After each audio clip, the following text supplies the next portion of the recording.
Welcome to the Road to Autonomy, the podcast shaping how Wall Street and industry executives think about the autonomy economy. For today's executives and investors, simply following the headlines is not enough. That's why our clients go beyond the podcast and the headlines to get exclusive market intelligence and industry briefings. See what they see. Visit roadtoautonomy.com. That's roadtoautonomy.com. David, in August, you broke the news. I couldn't believe the news you broke. You broke the headline, GM is going back into autonomous vehicles. I said, holy cow, just like Phil Rizzuto the scooter, they're back.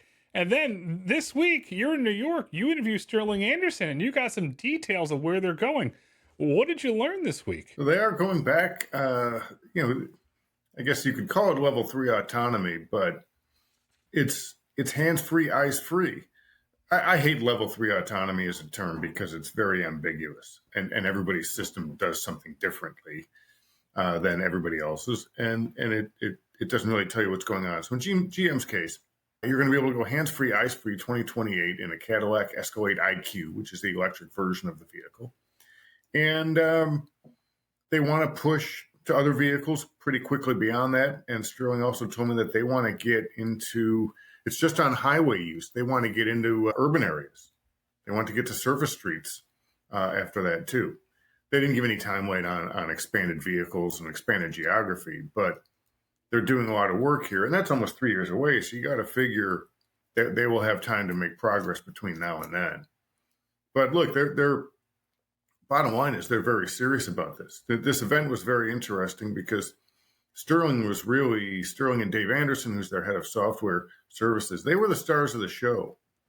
Mary Barra spoke for 5 minutes and introduced them, and they were really front and center of this event. So, GM is still pushing to get more business out of technology and software and autonomy, and presumably with their EVs, after we're having some real struggles developing these technologies over the past few years. Based on what you learned this week, do you feel this is the first indication or first move towards Mary Barra's publicly stated goal to personally own autonomous vehicles? Is this the first indicator that they're going towards that again? Yeah, definitely.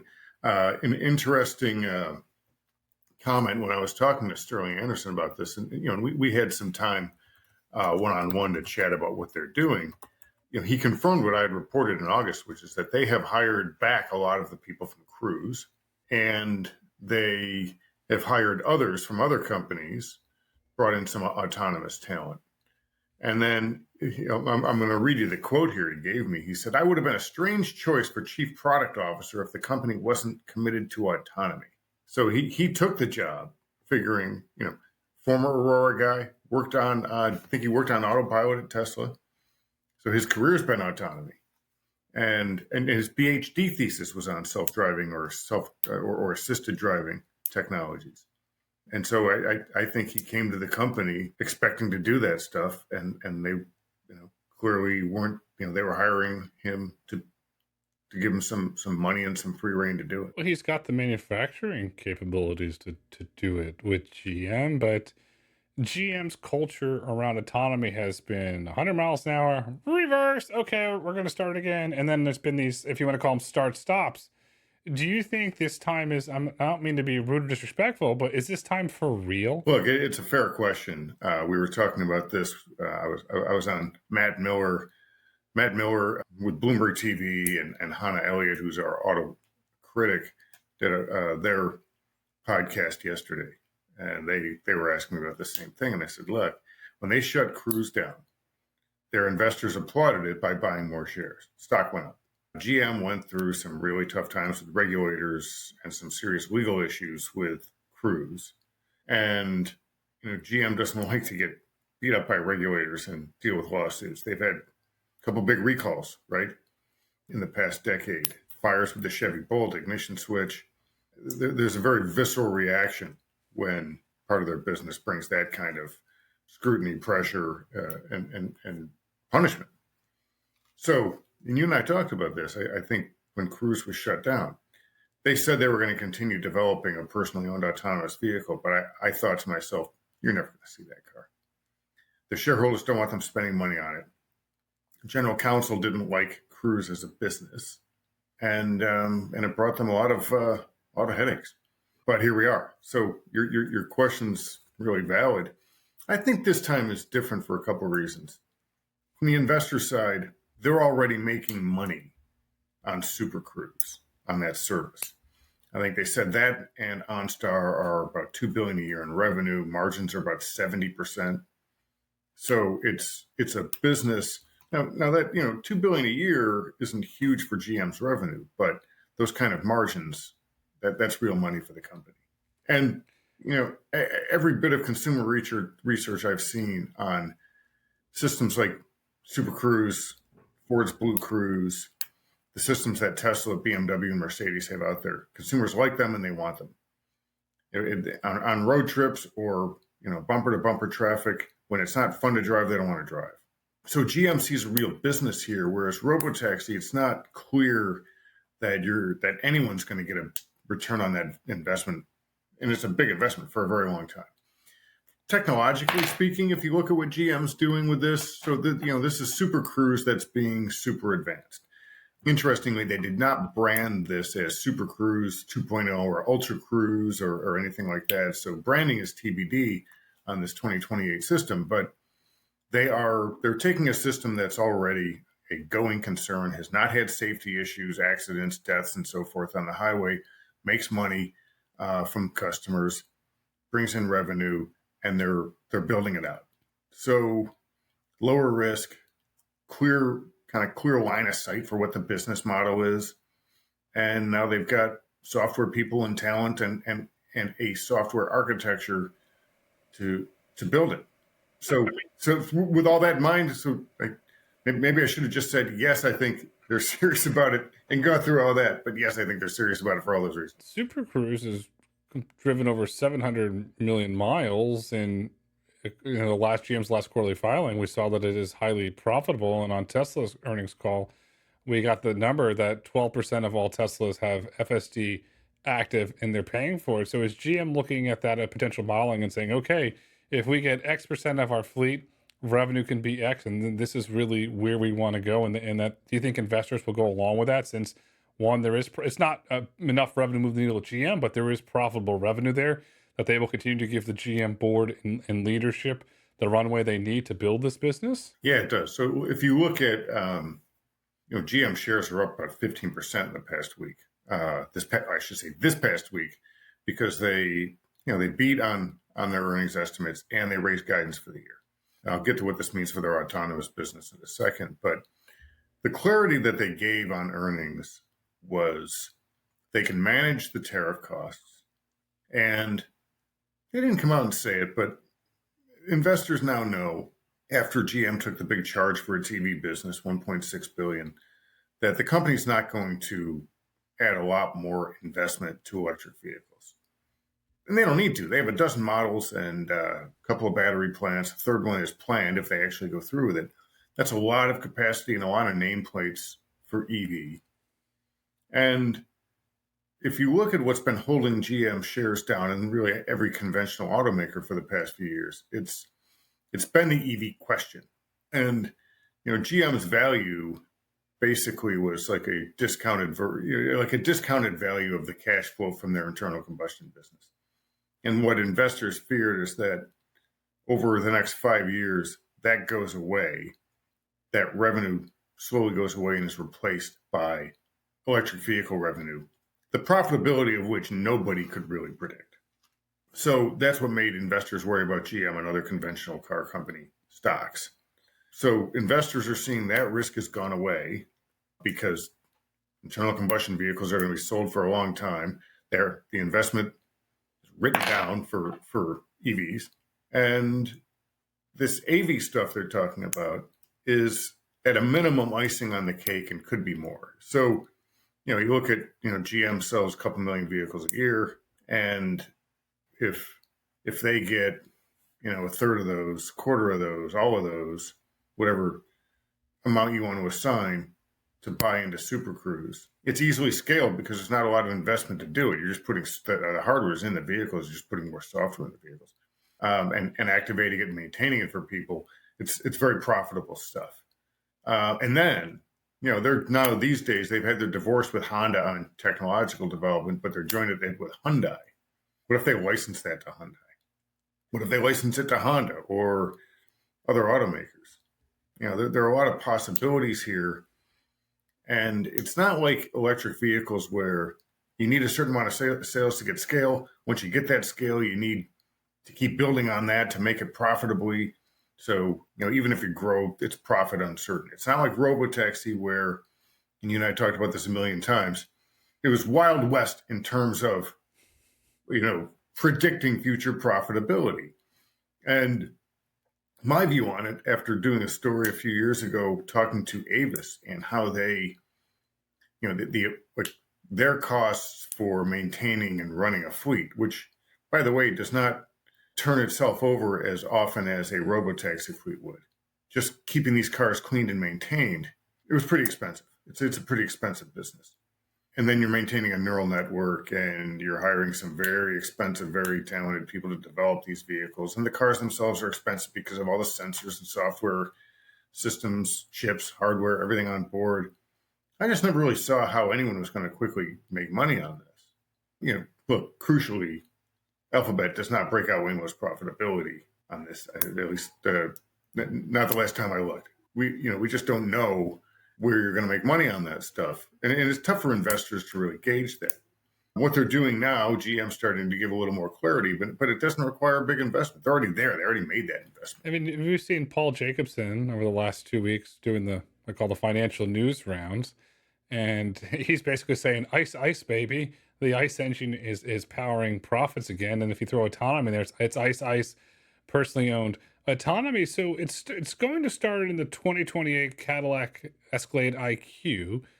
Then do you see it eventually going through the rest of the Cadillac models and then eventually into non-Cadillac models, such as the internal combustion? Let's use the Tahoe, for example, and some of these other vehicles, or the Bolt? Yeah, I think so. I mean, they didn't give any specifics on that when I talked to Stuart. He said they wanted to push it to other models pretty quickly. And how many models is Super Cruise available in? I guess it's a pretty good chunk of the line, right?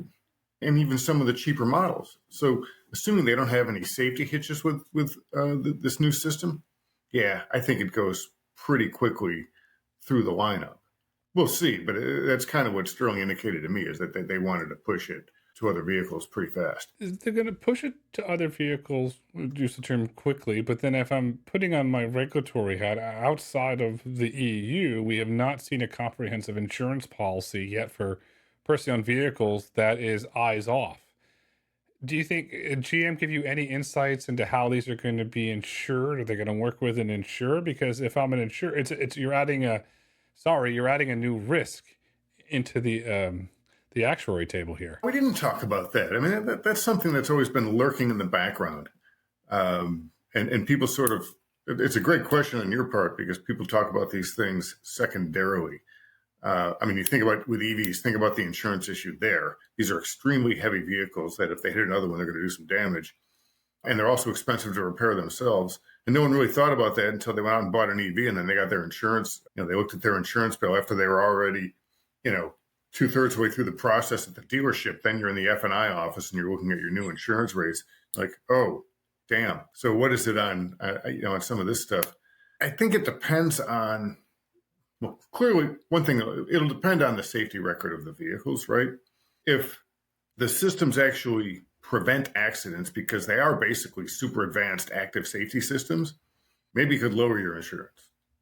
If they're sort of like Tesla Autopilot, people do dumb things with it and people die from it, it could raise insurance premiums if there are issues with people using it improperly or with the systems not working all that well. And I would like to say GM's really good about managing these risks, but they had problems with Cruise. They've had problems with Bolt batteries. They had problems with ignition switches. These sort of things do happen to any car company. Toyota's had its issues. Volkswagen's had its issues. Now, these are all really good manufacturing companies that have had problems. But GM is pretty thorough on the safety side with this stuff. But, performance will tell. What's the goal over time? If you got any indicators on this, so obviously you could be in the driver's seat or I could be in the driver's seat and we could not be paying attention. I'll be old school here. I could be reading a print edition of Business Week or I could be reading a newspaper, not paying attention.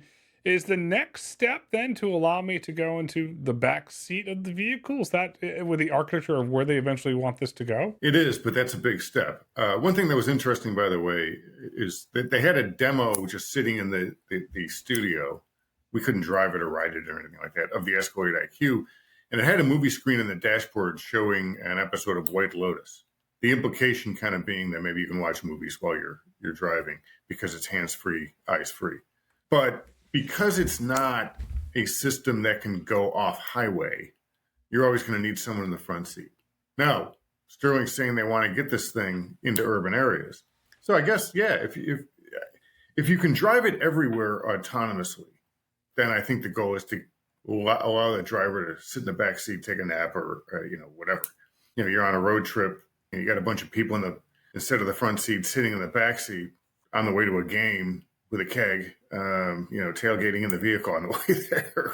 Presumably that could happen if these things can drive everywhere. I think we're a long way away from that sort of thing. I think it's where they eventually want to go. Well, that's where we want to go as a society. So if I call you up and say, hey, Dave, you want to go to the baseball game? Okay, I'll help somebody in the car. You and I could have lunch and a beer in the back. This is great. I mean, that's what everybody wants. But, and I've had these conversations in DC, it's the regulatory environment that has to get fixed. I mean, that is a huge issue that has to be overcome.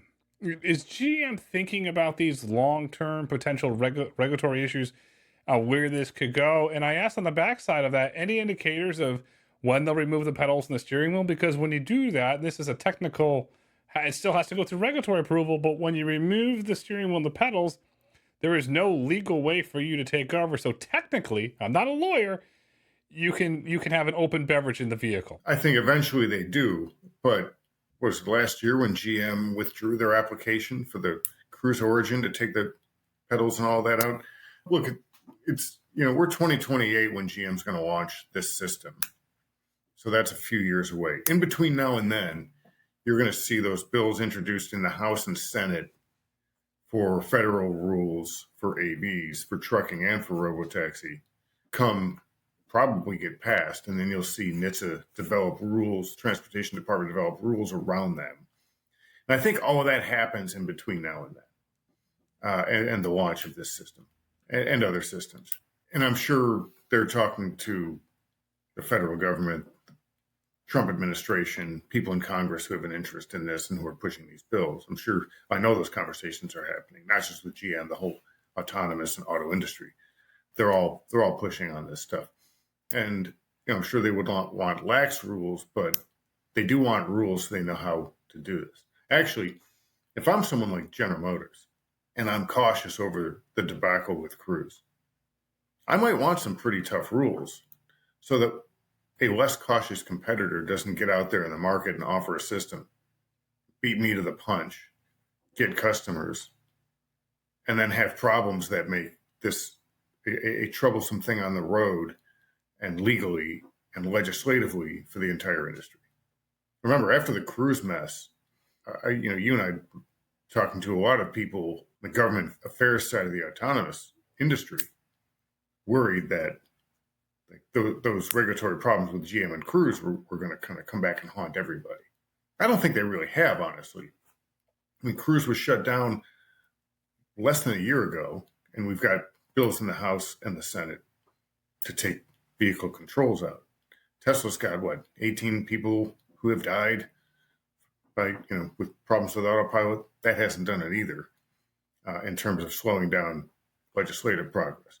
Now, part of that's also because Republicans are controlling both houses, and they want to see this happen. The Democrats were a little more cautious about it, but there's a lot of momentum for it. There is a lot of momentum, and on the policy side, there's a lot of momentum because of the rise of China, and especially from an autonomy perspective. So GM has publicly stated 2028.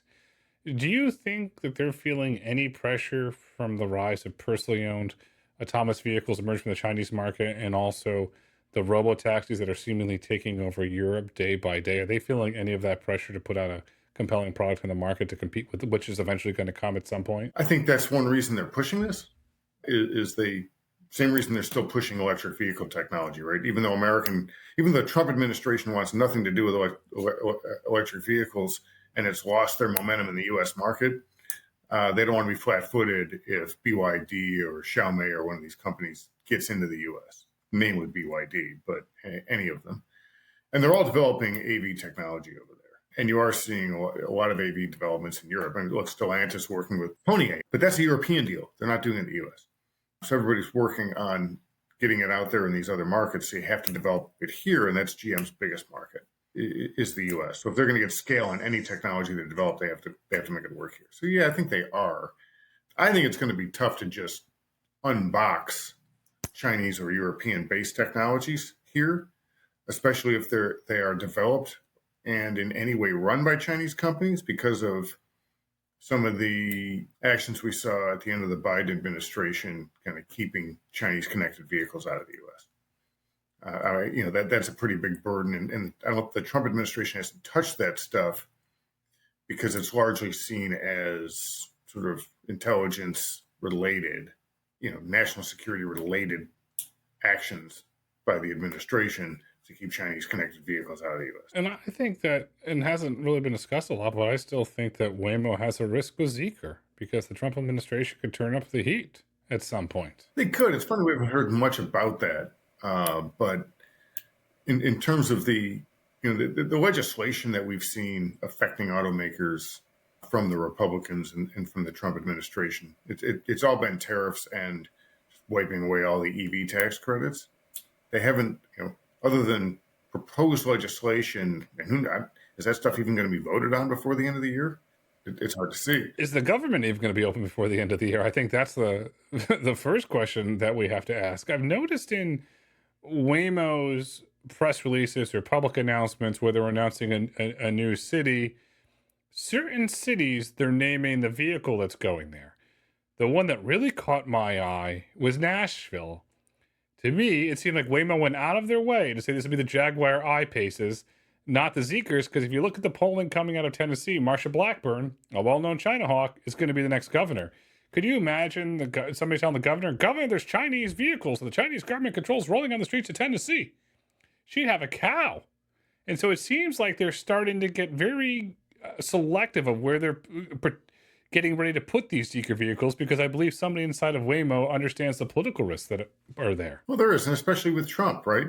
Trump is trying to get company and having some success at getting companies to bring American brand name vehicle production back to the U.S. And GM is doing that. And I think, some of the foreign-owned companies that sell vehicles here are going to have to do that. So if you're Waymo and you're hoping that the Trump administration turns a favorable eye toward your robotaxi business, one way to anger them would be, or at least to draw attention to yourself, would be to have Chinese vehicles connected, even if it's not connected to a network in China. It's going to draw attention that they don't want. If you look at foreign manufacturers that have presence on U.S. soils, Hyundai, they have the Savannah plant. You and the team at Bloomberg did reporting on the battery raid with ICE, but they have a manufacturing plant where they're making the IONIQ 5s. They have the deal with AV Ride, which is launching with Uber in December in Dallas. They're doing the vehicles for Waymo.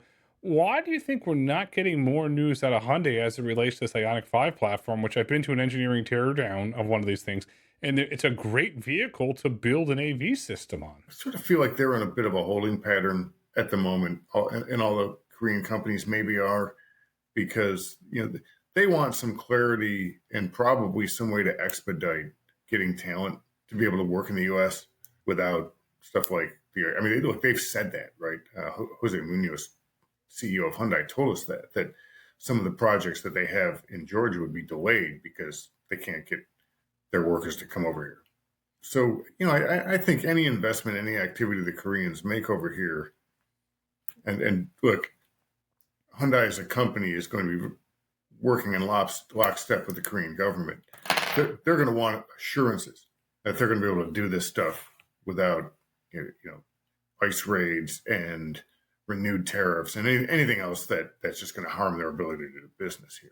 And, the Trump administration has proven to be pretty mercurial when it comes to a lot of this tariff stuff and a lot of these other issues that affect businesses. And, Trump will say, we're close on a deal, then the deal doesn't happen, or, we're far apart, and then the next day something does. A lot of times he's posturing in order to get something he wants.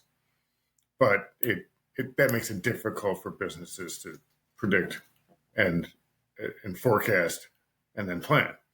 So I think in Hyundai's case, they have a big business here. They're partnered with General Motors. They made a big investment, and I think the ICE raid probably shook the Koreans pretty hard, and we're going to have to wait on some of this stuff until they get the kind of clarity they need. So while Hyundai waits for the clarity, they have a robo-taxi platform that they're allowing others to develop and build on, and they're building them in Savannah plant.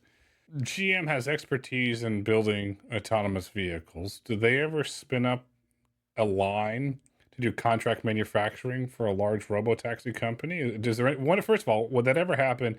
And two, could that eventually ever be profitable for them if they were to do that? It could be. I'm not sure with GM. It's a good question for Sterling Anderson, because he's in there and he's been hiring people, former Cruise people back and bringing in other talent.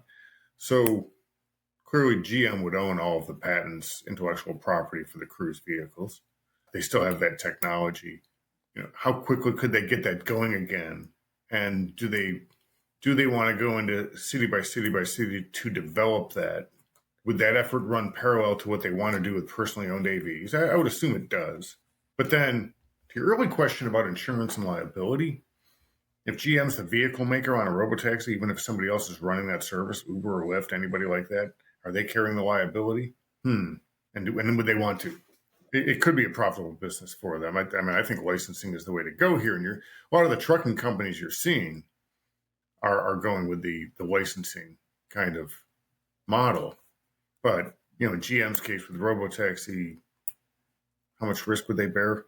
I think that would play in pretty heavily here. But look, what GM has done, we'll see if they're still what their capabilities are compared to the field of competition in 2028. But right now, Mercedes and BMW have similar systems, but they top out around 40 miles an hour, I believe. And full self-driving is not a completely hands-off system. You have to put you have a Tesla, right? I do. And when you use FSD, don't you have to put your hands back on the wheel every so often? Not anymore, no. There's in-cabin monitoring. I can go days or weeks without ever having to touch the wheel now. Ah, really? Okay. Someone told me the other day you still had to touch the wheel at certain points. But GM system's up there in terms of capability. So I look at this from, I don't want to call it a posturing standpoint, but I look at this from a business standpoint, and certain people will say, well, hell will freeze over before this happens.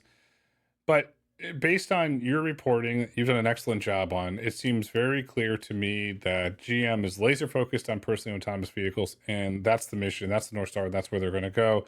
While it seems to me that they don't have an indication for robotaxis, Waymo has a vehicle constraint problem. They don't have enough vehicles. They need more vehicles. They have a potential problem with Hyundai, depending on where that goes. We know they have a problem with the Chinese-made Zeekrs. Could we see Waymo, in an effort to build trust with the Trump administration, announce a partnership with GM? Made in America robotaxis by Americans for Americans. Because the White House could get behind a message like that. Could that ever potentially ever happen? I would think they would more likely do it with Ford or Stellantis. Even though the Trump administration, I don't think really views Stellantis as an American company.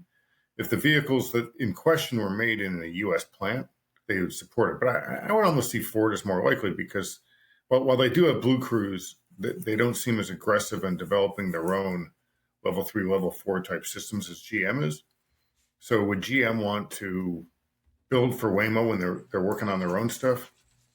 They could. They don't have to stay on the same path, but it seems a little counterintuitive to what they told us earlier in the week. Do you feel that, if you want to call it the blunder that was well reported when Mark Fields was CEO of Ford between Google and Ford has been healed? And do you think Farley really has an interest in autonomy? Because they shut down Argo. Latitude, we haven't heard anything out of it. Obviously, they've been very public about Blue Cruise, but it just seems that I question Ford's commitment to autonomy. Well, Argo's gone. I think they're probably out there working on some deals to try to get back in the game with somebody. But when they shut down Argo, I think they really saw autonomy as something that's very far away.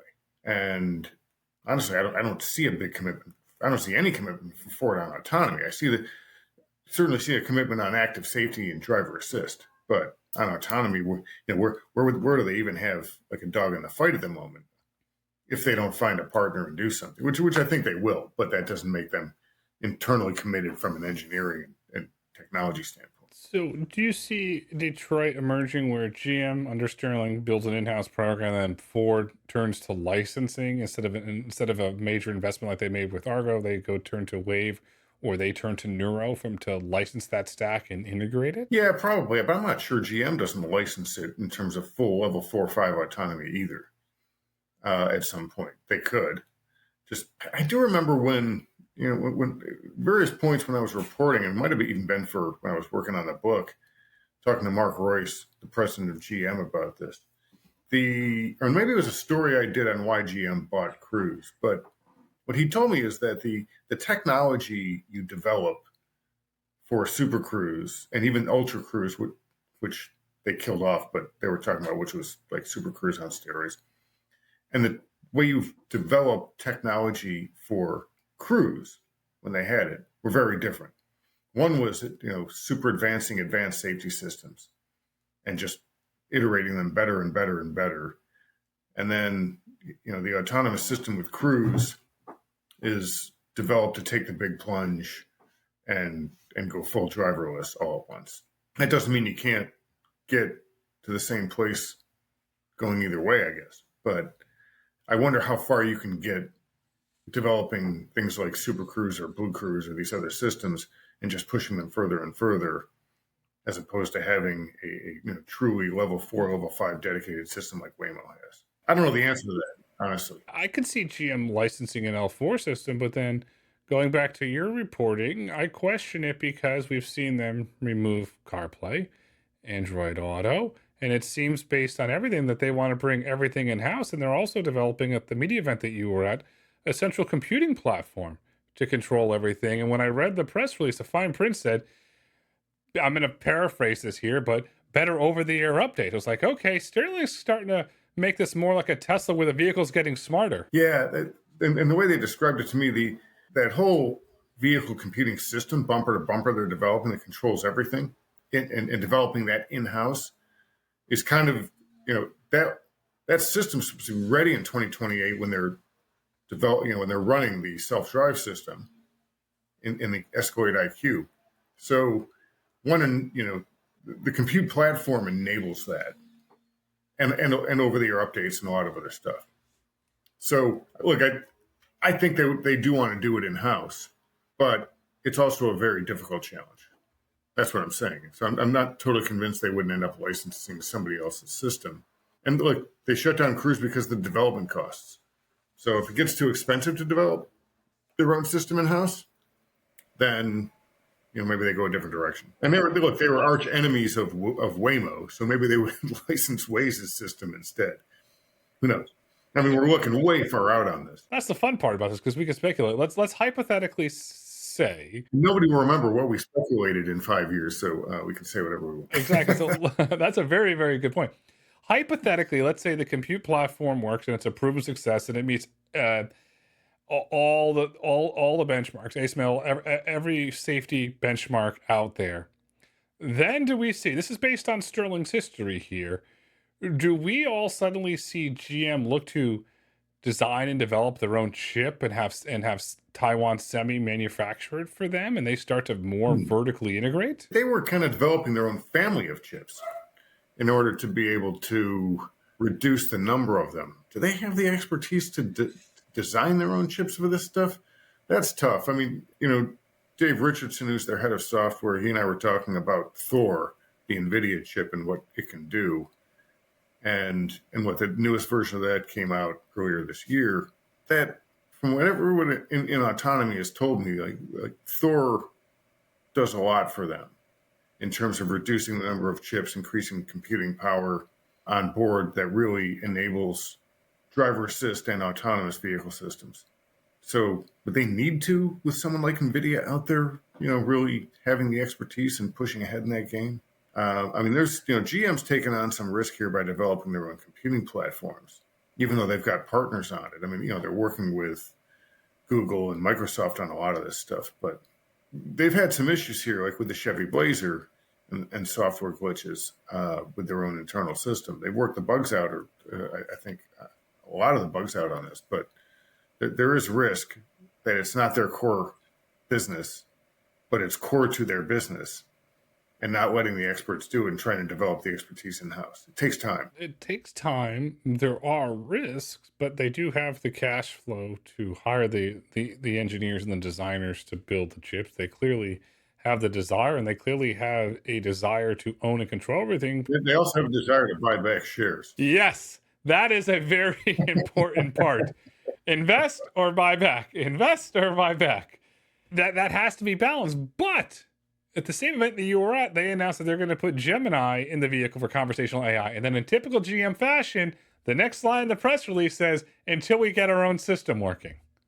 So that's why I keep going back to that. Talking cars. They're developed, I mean, the computing system they want to develop, or that they're working on, it end-to-end controls everything, not just infotainment and the stuff that you and I see and touch, but powertrain, all of that. And there's some really practical reasons for doing that. GM's philosophy on this, and we did a story on this about a year and a half ago, is, right now the way cars work, a supplier who does the chassis or the steering or braking, they do a lot of the software for those systems.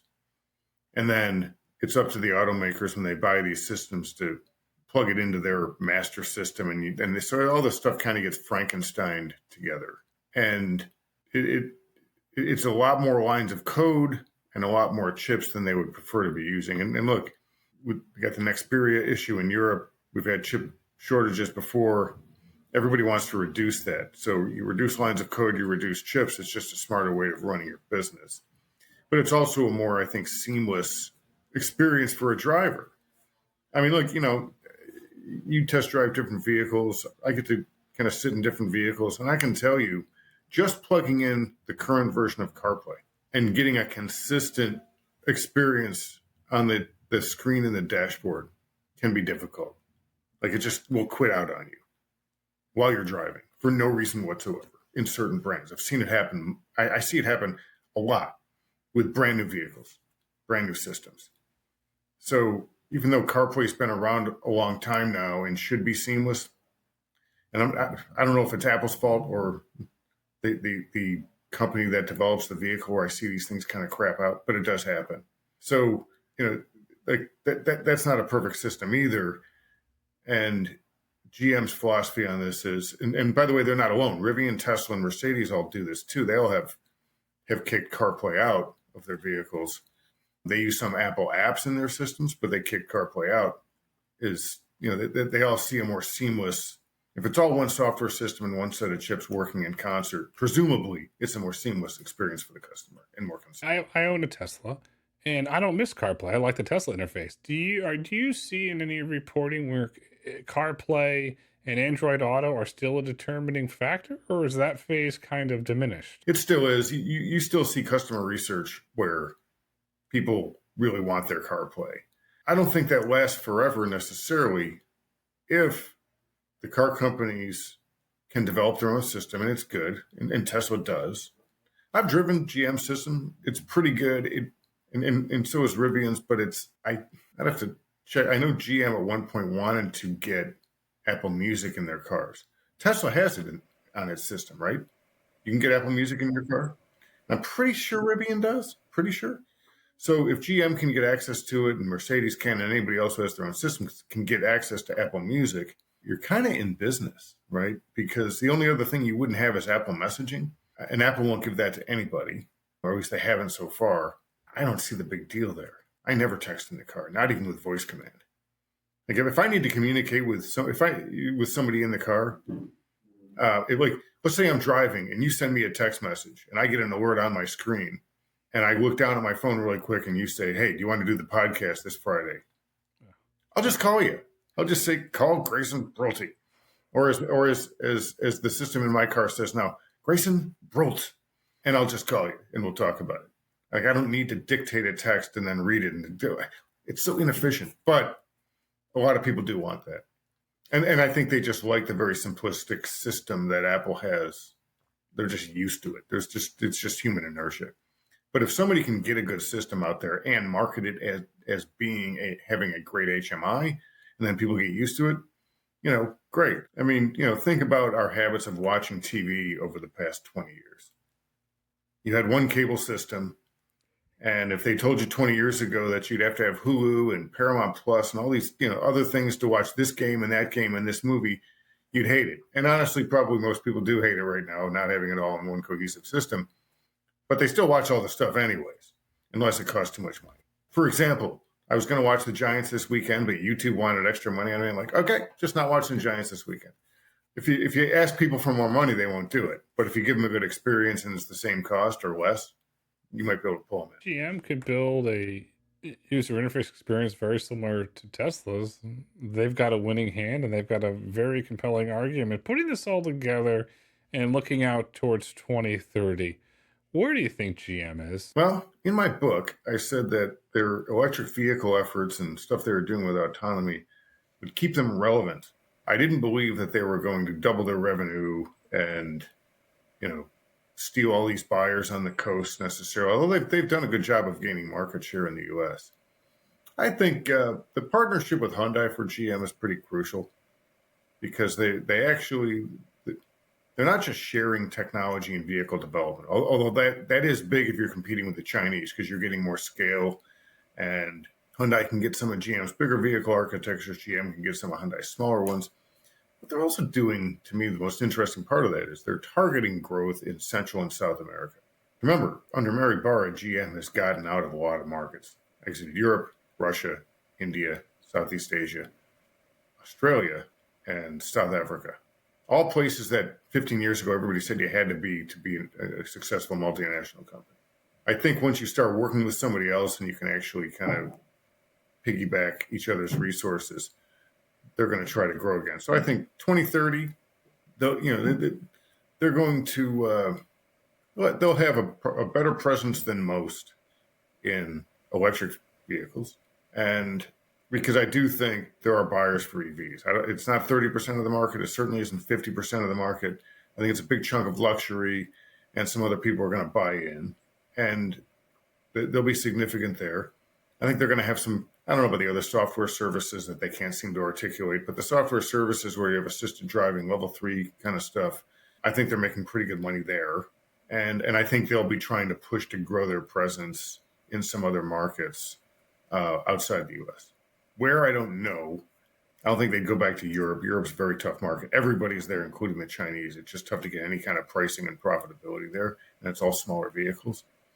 But maybe they go back into Southeast Asia. Maybe they push harder into South America, stuff like, places like that. I can see them pushing to go international again. I'll summarize it this way.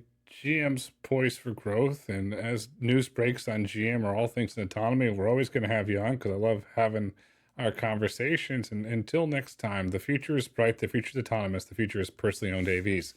David, thank you so much for coming on the road to autonomy today. Always a pleasure.